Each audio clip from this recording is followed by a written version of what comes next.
salamin para sa pitsil ko. Alam nyo naman na mas ingat na ingat ako dyan kesa sa atay ko. At kung sakali mang magka-emergency, babasagin lang to. O diba, magkagipitan man, makakainom ka agad.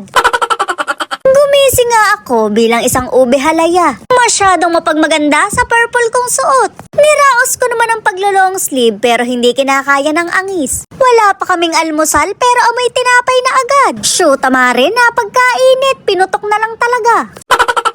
Ililipat ko na nga ng lalagyan yung pitsil ko kung saan mas safe. Nagpagawa pa talaga ako, mare. Ganyan ko kamahal yan. At kahit gaano pa to kamahal bilhin, hindi ko ibebenta. Abay, marami nang nilasing yan at marami nang sinirang atay. Marami na ring sinirang buhay dahil saksi siya sa mga chismisa namin ng kainuman ko. Walang lulubay ng kachichismis hanggat hindi nababarangay. Masyado na tong maraming nalalaman, hindi ko pwedeng pakawalan.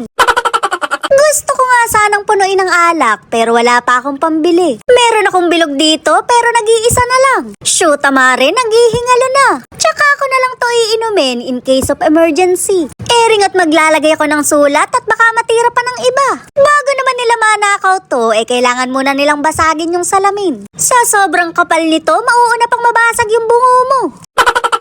O diba, safe na yung pitsil ko. May pamukpok na rin dito kung sakaling magkagipitan. Mainam na yung handa kapag inatake ka ng katimuaan. Kaso mare, ngayon pa lang gusto ko nang basagin. Parang gusto ko nang uminom at pag-usapan natin kung bakit tayo iniwan. Sumabong lang pala yung sakin, ikaw lang ang iniwan. Sorry mare, nanonood ka lang, nasaktan ka pa. Baka naman deserve mo dahil masama ang ugali mo. Charis! Hayaan nyo na yung mga nang iwan, babalik din yun. Hindi man sa'yo, baka sa ex. Okay lang yan, mare, iinom na lang natin. Sinira man niya yung puso mo, sirain na rin natin yung atay mo. Minuksan ko na nga rin yung in-order ko sa online. Bumili ako ng carpet para ilagay sa kainan namin. Yung totoong kainan, mare, ha, hindi sa kwarto. Para naman kahit dilata yung ulam namin, masarap ang kain. Kung gusto mo ang magtampo at magpanggap na lumpia, pwede rin. Mura lang naman kasi to, pero mahal ka ba niya?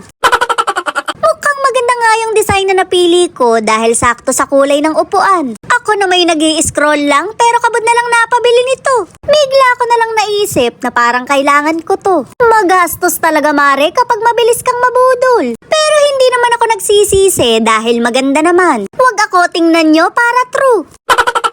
Lakas makasosyal, mare, pagkain na lang ang kulang. Sakto namang dumating yung sugar daddy ko kaya pinaghahanda ako ng masarap. Humiga ka ako siya rito, ihain niya yung sarili niya. May walis ka ba dyan, mare? Ang kalat.